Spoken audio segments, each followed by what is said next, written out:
প্রতিটি আসনে one box পলিসির মাধ্যমে এই 11 দলীয় নির্বাচনী ঐক্যের পক্ষ থেকে যাকে যেই আসনে মনোনীত প্রার্থী হিসাবে চূড়ান্ত ঘোষণা দেওয়া হবে তার পক্ষে সম্মিলিতভাবে আমরা সকল দলের নেতাকর্মী এবং দেশবাসীকে একসাথে কাজ করার উদাত্ত আহ্বান জানাবো।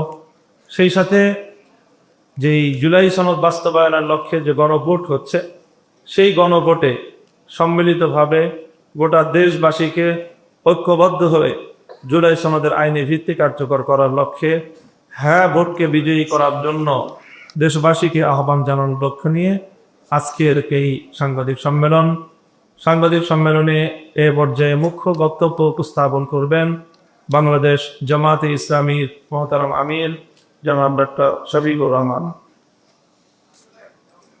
আসসালামু আলাইকুম। আমার বক্তব্যের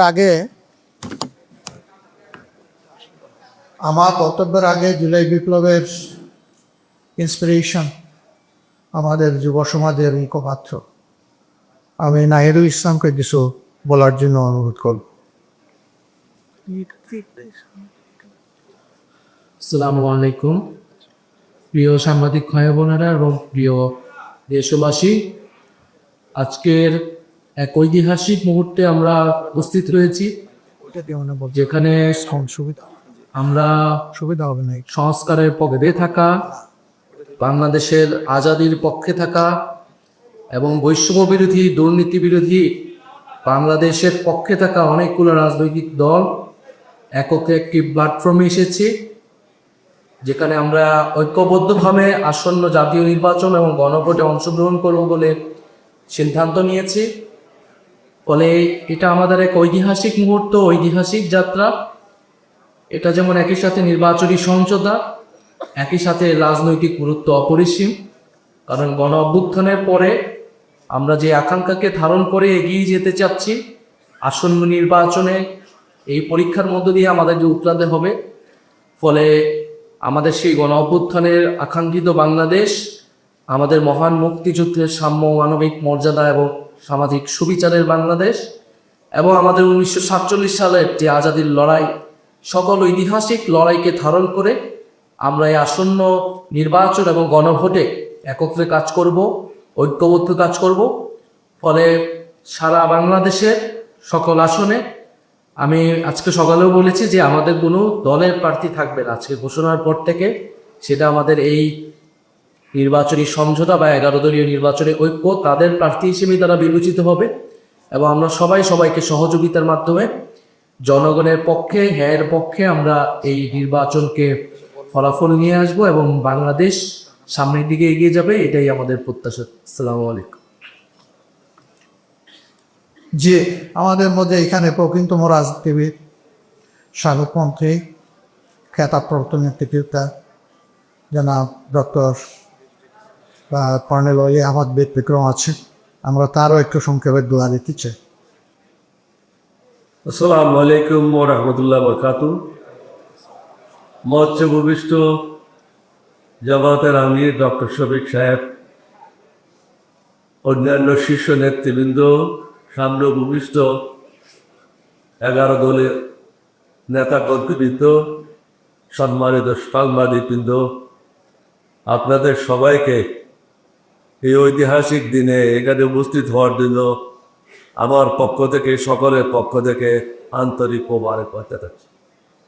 দেশবাসীকে 2-3টা কথা বলতে চাই। আপনারা আওয়ামী লীগের শাসন দেখেছেন, বিএনপির শাসন দেখেছেন। এখন আপনাদেরকে অনুরোধ করব, ন্যায়ের শাসন, সুশাসন, চাঁদাবাজ মুক্ত, দুর্নীতি মুক্ত একটা শাসন দেখার জন্য। এইখানে যদি নিজের পায়ে নিজে কুড়াল পারেন, আপনাদেরকে কেউ সাহায্য করতে পারবেন না। দিল্লির দাসত্ব থেকে আমরা বের হতে চাই। এখানে মুক্তিযোদ্ধা এবং 2024 সালের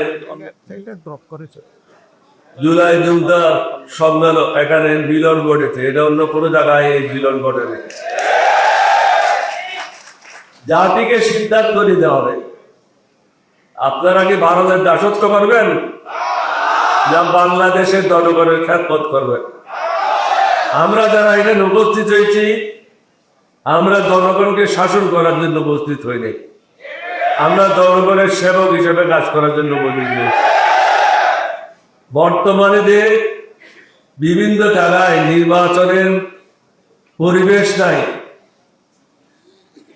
এবং সকলের জন্য সমান সুযোগ নাই, এটা যদি সৃষ্টি করা না হয়, তথা নির্বাচন কমিশনার অন্যান্য নির্বাচন কমিশনার যেভাবে জেলে গেছে, আপনাদেরকেও আগামীতে জেলে যেতে হবে।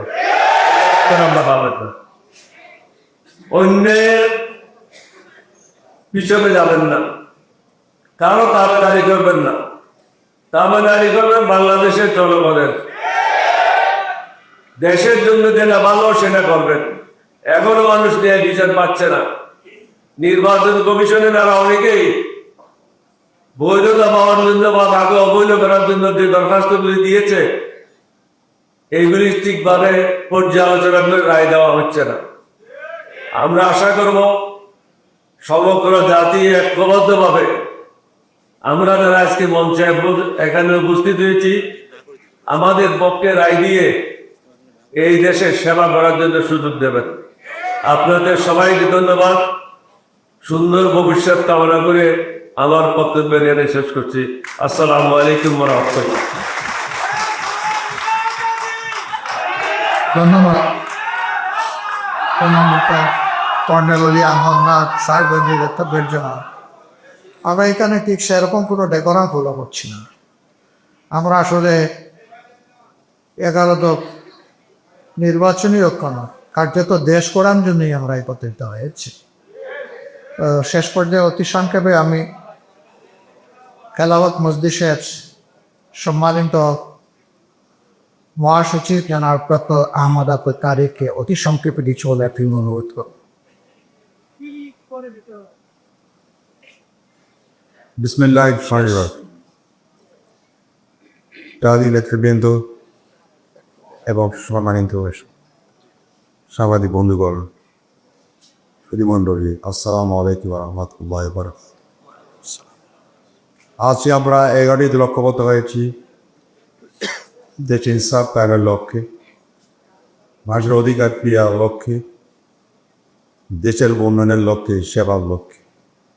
আমরা আশা করব দেশের জনগণ যে প্রত্যাশা করি যে জুলাই আন্দোলনের যে আকাঙ্ক্ষা ছিল সেটাকে বাস্তবায়নের লক্ষ্যে আমরা কাজ করছি, এবার নির্বাচন অংশ নিচ্ছি। আমরা কামনা করছি, আশা করছি জনগণ আমাদেরকে সমর্থন করে সামনে দিকে তাদেরকে ক্ষেত্রটা দফি দান করবে। আমি আল্লাহ দোয়া করছি যে আল্লাহ আমার দফি দান করে, যাতে আমরা সবাইকে মিলিতভাবে সুন্দর দেশ উন্নত প্রগতিশীল দেশ গড়ে তুলতে পারি এবং বাংলাদেশকে স্বাধীনভাবে তার মাধ্যমে সামনে দিতে পারি এবং মাথা উঁচু করে দুনিয়ার সামনে দাঁড়াতে পারি। আমিন। আল্লাহ ভাই তবে আমিন। আপনার সবাই ধন্যবাদ। আলহামদুলিল্লাহ রাব্বিল আলামিন ওয়াসসালাতু ওয়াসসালামু আলা রাসূলিল কারীম ওয়া আলা আলিহি ওয়া সাহবিহি ওয়া আহলি বাইতি আজমাইন। 11 দলীয় নির্বাচনের পক্ষে সম্পৃক্ত দলসমূহের সম্মানিত শীর্ষ নেতৃবৃন্দ, সম্মানিত সাংবাদিক বন্ধুগণ, সুধীমণ্ডলী, আল্লাহ সুবহানাহু ওয়া তাআলার শুকরিয়া আদায় করছি। দেশ, জাতি এবং দিনের প্রয়োজনে আমরা আজকে আপনাদের সামনে এখানে হাজির হতে পেরেছি, আলহামদুলিল্লাহ। ইতিমধ্যে নেতৃবৃন্দ গুরুত্বপূর্ণ বক্তব্য রেখেছে, আমি এগুলো আর পুনরাবৃত্তি করব না। তাদের বক্তব্য আমাদের সকলের বক্তব্য। আমরা 54 বছর রাজনীতির যে গুণে ধরা অবস্থা, এটা থেকে জাতি যে মুক্তির আকাঙ্ক্ষা করে, সেই আকাঙ্ক্ষা পূরণের জন্যই মূলত আমরা একত্রিত হয়েছি। আমরা ওই পুরানা রাজনীতিটা আর চাই না, যেই রাজনীতি ফেসিবাদ হয়ে জাতির গাড়ি চেপে বসে, ও রাজনীতি আমরা একেবারেই চাই না। যে রাজনীতি নিরীহ মানুষের জীবন রক্ষার চাইতে মানুষকে খুনের রাজনীতি করে, আমরা সেই রাজনীতিতে আর ফিরে যেতে চাই না। আমরা দুর্নীতি এবং চাঁদাবাজিতে লিপ্ত যে রাজনীতি, সেই রাজনীতিও আমরা আর দেখতে চাই না।